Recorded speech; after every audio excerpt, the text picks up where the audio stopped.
Dear students, in last videos we looked into Reynolds transportation theorem where we were looking into the flows of extensive property and we looked into the terms of V dot dA.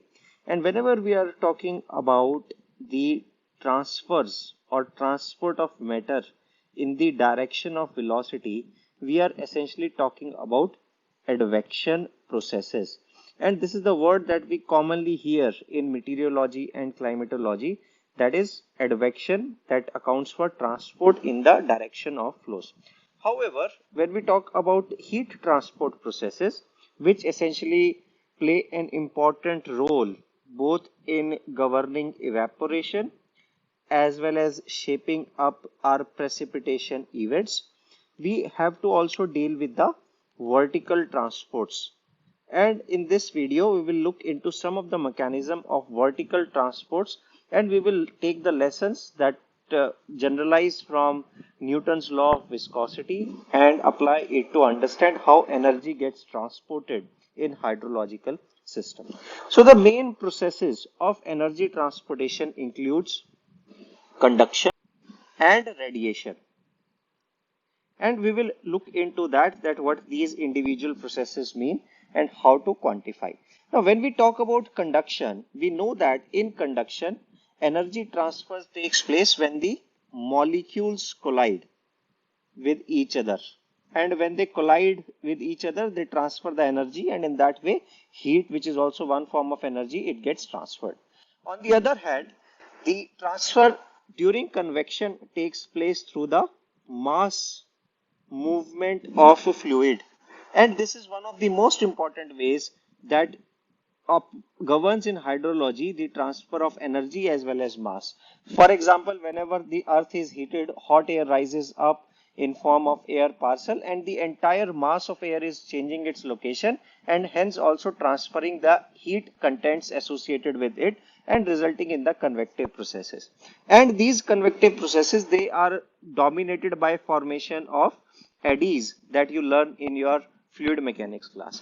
Talking about radiation, radiation can take place even in vacuum because the mode of transport is electromagnetic waves.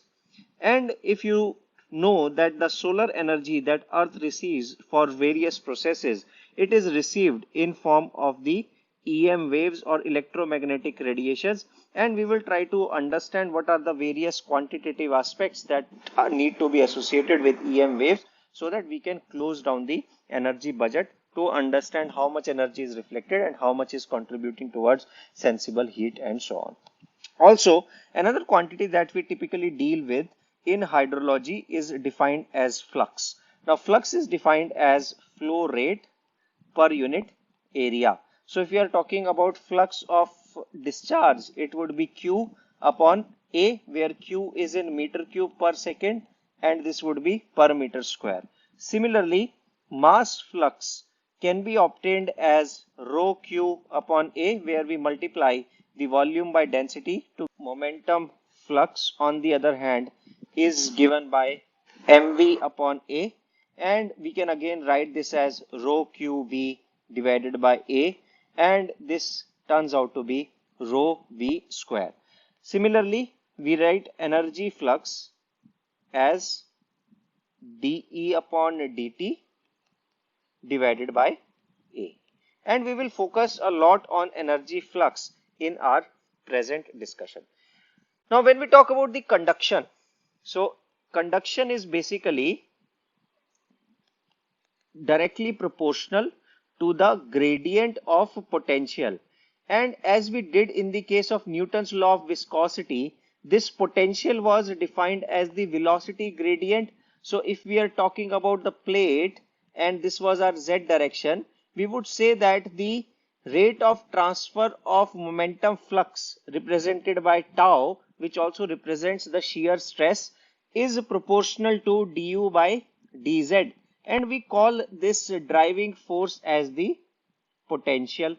And when we have to remove the constant of proportionality, we can say that this tau is equal to mu times du by dz, where mu in this case is our dynamic viscosity.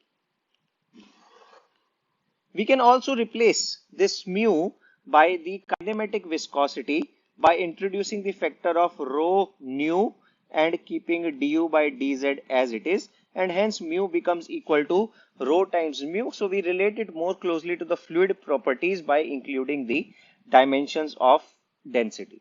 Now, similar to the Newton's law of viscosity for momentum, we can define the laws of conduction for mass as well as energy. And when we talk about law of conduction of mass, we are essentially talking about Fick's law of diffusion. And in the case of energy, we are talking about Fourier's law of heat conduction. And when we write their expression, they would look very much similar to what we see in case of Newton's law of viscosity, that we write the equation for flux for mass flux as Fm equal to minus d dc upon dz, where c is the change in concentration along the z direction. Similarly, for energy, we can write Fh as minus k dt upon dz, and here dt upon dz is gradient of temperature. And in all these cases, we are talking about the laminar flow primarily. That is, that layers are stratified, and this transfer of mass, energy, or momentum is taking place through those stratified layers. However, when we talk about real world systems, most of these real world systems, they transfer both energy as well as mass through action of turbulent eddies. These eddies are associated by mass movement of fluid, making this mode of transfer known as convection rather than conduction, in which just molecules are vibrating and resulting in the transfer. Now, although that the velocity varies rapidly whenever flow is turbulent, it is still convenient to write these equations in analogous to the Newton's law of viscosity with different coefficients. For example, we can write the tau turbulent or momentum flux during convection process as rho km du by dz, with the difference is that this km is many orders higher as compared to the flow that was happening during the conduction, and this applies to both mass, energy as well as heat. So typically the value of km is 3 to 6 orders higher in comparison to the coefficients that we encounter in case of the kinematic viscosity. And this means that most of the transfer that we encounter in fluids and then generalizing to hydrology occurs through this convective processes, given the higher orders of coefficients associated for the same amount of potential that exists for the mass or energy transfer. Now, one thing that you see is that we need to understand that what is the associated velocity gradient in vertical direction. And when we talk about the Earth system, can be classified as a big atmospheric system in which we can look into this as a surface, and up to certain height, depending upon the topography or presence of oceans, we would have some boundary layer, and this boundary layer can be thought of the friction that is being exerted on the fluid in motion. And because of this boundary layer, we would have a variation in velocity profile as we move upward. That means as we move away from the Earth's surface, the friction that is acting because of action of this boundary layer will keep on decreasing, and hence the velocity will keep on increasing in upward direction. And this velocity or rate of change of velocity with respect to z gives us the velocity profile.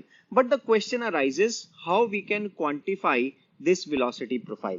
With a series of experiments in 1959, a scientist named Priestley, and after whom we will also learn the famous Priestley-Taylor method, defined that velocity profile in vertical layer can be written as U upon U star equal to 1 upon K ln Z upon Z naught. And what these parameters mean, let us try to understand. So let us say that there is a surface of earth on which some grass is grown, and we know that if we are towards the bottom, there would be lot of friction that flowing air has to face, and hence up to certain height the velocity of air would not exist. So we can say that below a certain cutoff zone, what we also call as the zero displacement zone, the velocity of flow is going to be zero. And we modify the formula that we have written here to account for the correction of zero displacement zone by accounting for ZT. That means that velocity is not defined if we are at a point below ZD. Moreover, as the height of this crop grows up, the zone of roughness or the roughness height will also change, and we define this roughness height as Z naught, which is dependent upon the crop properties. So it was investigated empirically, and we observed that this ZD can be estimated as 70% of the height of the fully grown crop, and Z naught is about 20% of the fully grown crop. So for example, if crop is grown to 2 meter, then we can calculate ZD as 0.7 times 2 and Z naught as 0.2 multiplied by 2, and we can always put it into the formula to get the expression of U. Now talking about K, K is called as the von Karman-Prandtl quotient or Karman's constant, whose value is equal to 0.4, whereas U star is term known as the shear velocity, as it has the dimensions of velocity, but it can be quantified from the expression of tau naught by rho, where tau naught is a boundary shear stress and rho is the fluid density.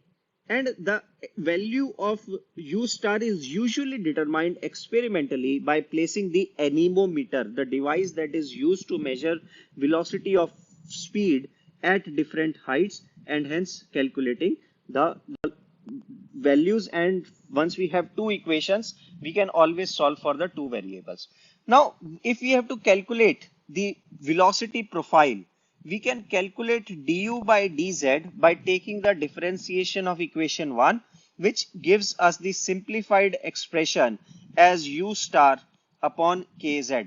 And once we determine du by dz, we can easily calculate various fluxes associated with momentum or energy or heat transfer, as long as we know the gradients. Specifically, we would know du by dz when we are interested in understanding the momentum transfer, and we can calculate this by substituting u star upon kz in the formula that we just looked into the case of Newton's law of viscosity.